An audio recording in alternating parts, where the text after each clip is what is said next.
अभी जिनको आप सांसद प्रत्याशी सामने हैं, क्या ये लोग लैंड एजुकेशन समझते हैं? क्या ये लोग कंपनी एक्ट पढ़े हैं? क्या ये लोग माइंस एक्ट से परिचित हैं?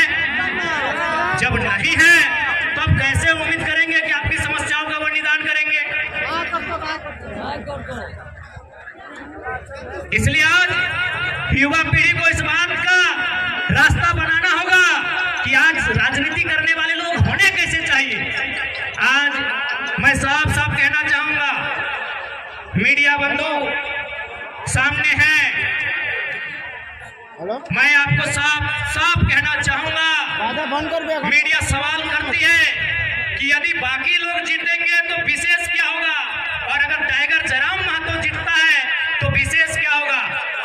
ऐसे देखिए, कोई भी जीत के आएगा, काम करेगा, थोड़ा कम करेगा, लेकिन काम हर कोई करेगा।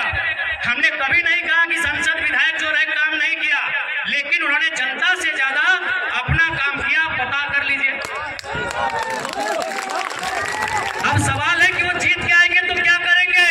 आज मैं पूरे होश हवास में आपको बताऊंगा, अगर बाकी लोग चुनाव जीत के आते हैं तो सबसे पहले किसी सड़क के किनारे 5 एकड़ 10 एकड़ जमीन खरीदेंगे। चंदन कैरी में खरीदा गया है, पता कर लीजिए। यदि वे लोग जीत के आएंगे तो सबसे पहले रोड के किनारे 5 एकड़ 10 एकड़ जमीन खरीदेंगे। उस जमीन में कोई कॉलेज बनाएंगे, कोई मॉल बनाएंगे, कोई अपार्टमेंट बनाएंगे, और उसकी चाबी अपना बेटा को देंगे, अपनी पुतोहू को देंगे, या अपने नाती पुतों को देंगे। लेकिन अगर जयराम महतो जीत के आता है तो एक बात मानिए, गांव का एक साधारण सा लड़का सांसद बनने का सपना देखेगा। आज के दौर में मुखिया बनना आसान नहीं है। अगर जयराम महतो जीत के आता है तो गांव का, गलियों का, खेतों की पगडंडियों का एक साधारण सा लड़का सांसद बनने का सपना देखेगा, और उस सपने को साकार करने के लिए संघर्ष भी करेगा। अभी आपको तय करना है। और सबसे खास बात हम कहना चाहेंगे, क्योंकि हमने पहले ही कहा है कि नेता बदलने से देश नहीं बदलेगा, पार्टी बदलने से देश नहीं बदलेगा, विचार बदलने से देश बदलेगा। और हम लोग सबसे पहला काम, यदि हम संसद गिरिडीह लोकसभा से जीत कर आते हैं तो आज ऊपर सूर्य को नमन करके, नीचे धरती को वंदन करके, यहीं से पारसनाथ को अभिनंदन करके ये वचन देते हैं कि यदि चुनाव जीत गए तो आज के डेट में एक सांसद की तनख्वाह सैलरी 2,91,000 है।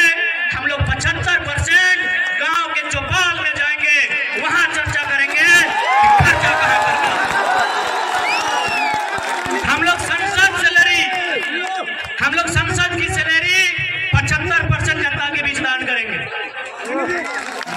और एक बात आपको आश्वस्त करेंगे, क्योंकि आज किसी भी नेता के बारे में पता कीजिए, आज वो कहते हैं वो गरीबों के नेता है, वो मजदूरों के नेता है। अरे जितना दाम आपके बहियार खेत का नहीं है, उनके बाथरूम का है। आपका नेता कैसे हुआ? वो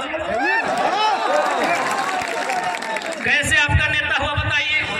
इसलिए हम इस बात की भी घोषणा करेंगे, यदि कभी भविष्य में मेरे नाम से, चूंकि मेरे नाम से अभी कुछ नहीं है, मेरे नाम से शायद आपके झारखंड का हम पहला लोकसभा प्रत्याशी होंगे। शायद हमारे पार्टी के 2-4 को लोग हो सकता है, हमारा गरीब पार्टी है, शायद हम पहला प्रत्याशी हैं जिसका खुद के नाम से एक साइकिल भी नहीं है। पता कर लीजिएगा हमारा नॉमिनेशन फॉर्म पे। हमारा खेती बाड़ी चित्तरपुर पंचायत टोला मानटाड़ के अंतर्गत आता है। हम लोग का जो बाप दादा का संपत्ति है। आज पूरे होश हवास में कहते हैं, अगर भविष्य में हम चुनाव जीतते हैं और मेरा अगर 1 इंच जमीन भी मेरे जिला से बाहर रहेगा, मां कसम वोट मत दीजिएगा अगला बार।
पीछे कोई विधायक सांसद नहीं खड़ा है, हमारे पीछे हमारा इतिहास, हमारी आस्था, हमारी परंपरा, माटी राज पाराशर पहाड़ खड़ा है।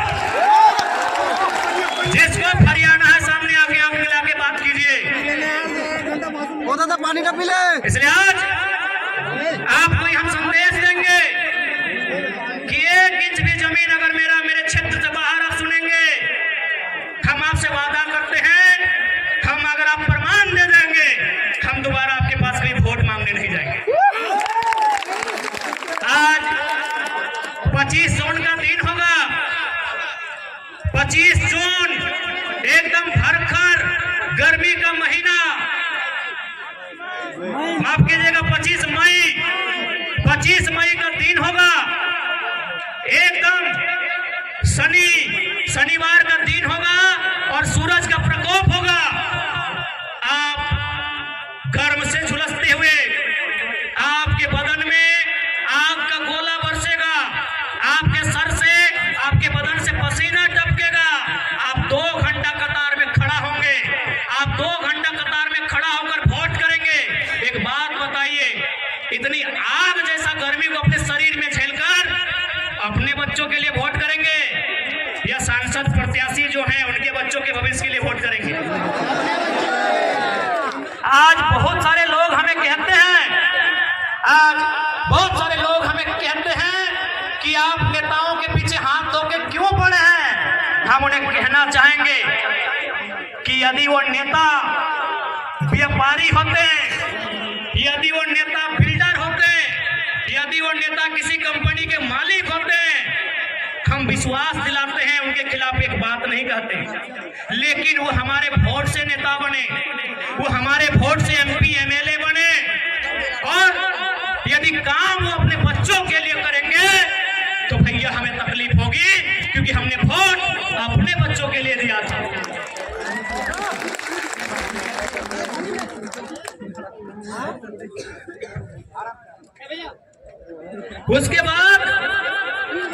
उसके बाद भी हम उनकी आलोचना नहीं करते, उसके बाद भी हम उनकी शिकायत नहीं करते। यदि नेताजी का बेटा चाहे चंद्र प्रकाश चौधरी जी रहे, मथुरा प्रसाद महतो जी रहे, अनुपमा सिंह जी रहे, ढोलू महतो जी रहे, हेमंत सोरेन जी रहे, या सुदेश महतो जी रहे, या बाबूलाल मरांडी जी रहे, या अर्जुन मुंडा जी रहे, यदि उनका बच्चा भी हमारे घर के भाइयों की तरह, हमारे घर के बच्चों की तरह टावर लाइन में चढ़ के काम करता ना, मां कसम शिकायत नहीं करते। यदि उनका बच्चा हैदराबाद खटने जाता ना, शिकायत नहीं करते। यदि उनका बच्चा सूरत में कपड़ा की फैक्ट्री में काम करता ना, हम शिकायत नहीं करते।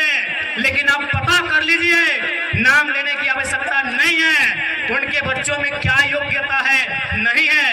कोई किसी कॉलेज का डायरेक्टर है, किसी का बेटा दिल्ली में बैठकर कंपनी चलाता है, और आपके बेटे शाम को ड्रीम एलिमेंट में 49 रुपया लगाते हैं।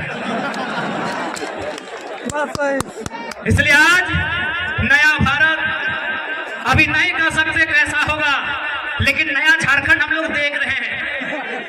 नया भारत का दृश्य कैसा होगा ये शायद हम और आप नहीं कह सकते, लेकिन नया झारखंड कैसा होगा ये दृश्य हम और आप देख रहे हैं। आज 45 डिग्री के तापमान में जो भीड़ इकट्ठा हुई है, ये बदलाव का संकेत दे रही है।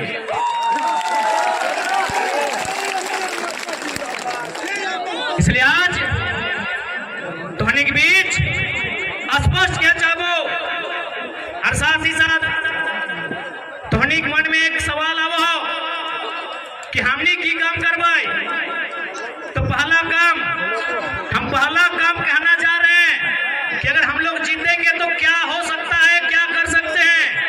आप 25 मई को जिस दिन वोट देने के लिए जाएंगे, 25 मई को जिस दिन अपने घर से आप वोट देने के लिए जाएंगे, एक काम कीजिएगा, आप अपने घर से अपने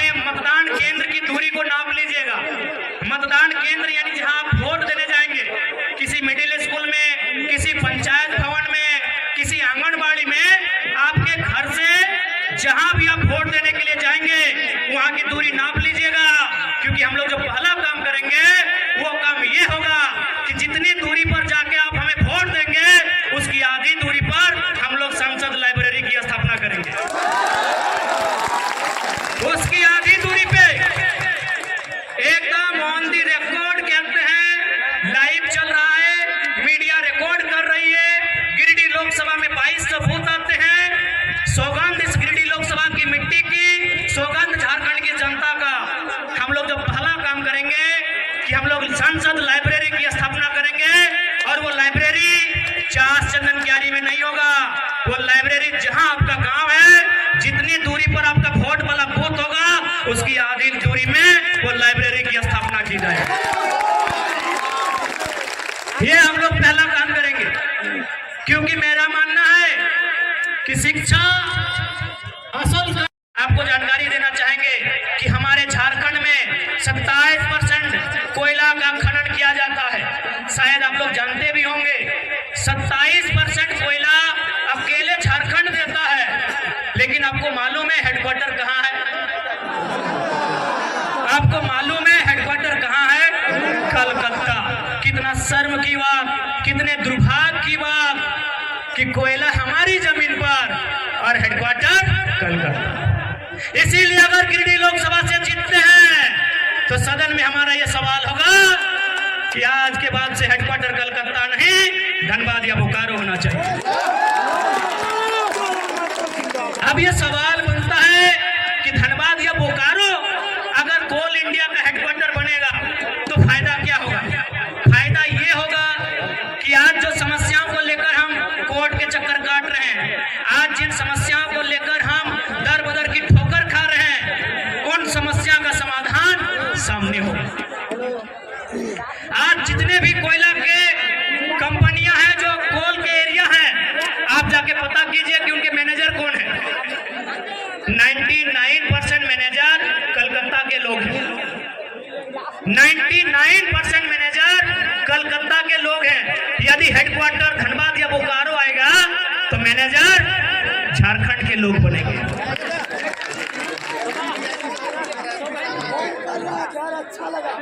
लिया था क्या हमने किसी के घर की बहू बेटियों का अपमान किया था?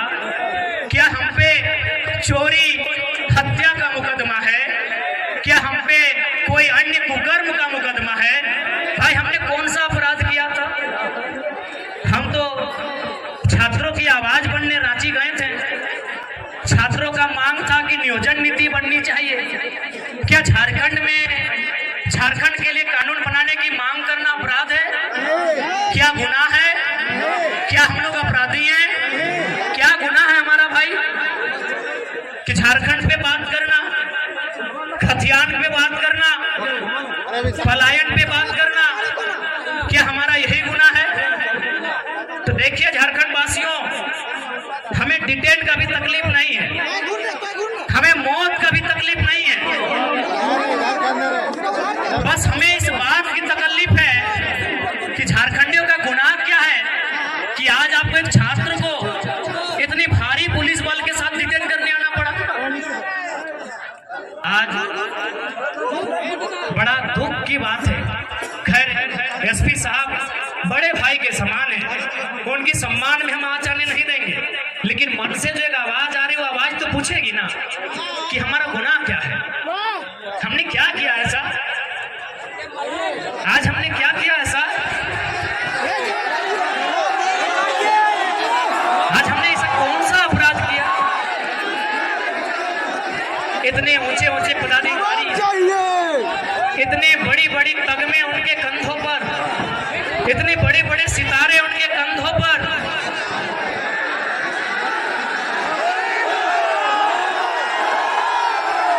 जब ये 2 साल पहले का केस था तो हे माननीय आप कहाँ थे?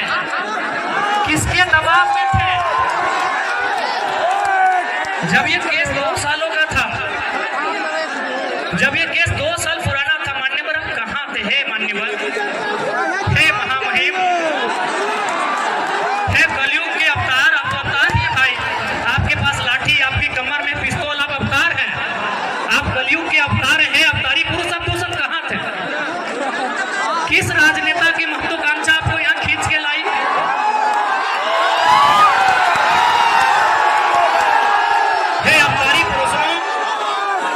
ये 2 साल क्यों आप अपनी मेहनत से यहाँ तक आते हैं?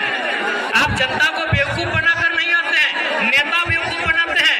उनके सामने आप इतने गौन हो जाते हैं, आप इतने बौने हो जाते हैं, आप इतने मौन हो जाते हैं। तो सच में अगर आपको लगता है कि आज के नेता आपको काम करने अच्छा से नहीं दे रहे हैं, तो आपको विश्वास दिलाते हैं 24 में हमारी सरकार बनाई है, आपको सम्मान के साथ काम करने दिया जाएगा।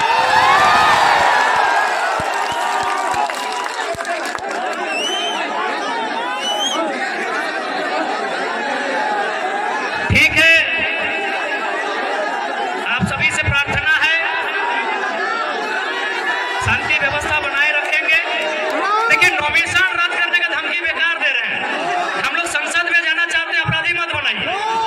चुनाव लड़ना उद्देश्य नहीं है, मकसद नहीं है, रद्द कर दीजिए। जाएंगे परस्ता झुमरा में हम लोग रहेंगे। गलत धमकी देते हैं,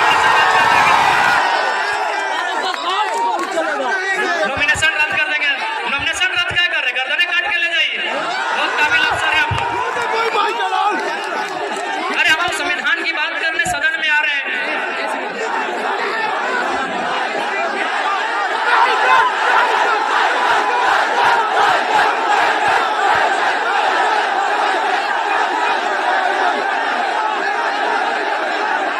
ठीक है, तो आज जितने भी जनता जनार्दन आए हैं, विशेष धन्यवाद आयोजन कमेटी का, जिसमें आप आलोक बाबू, हमारे करमदा, हमारे महासचिव माननीय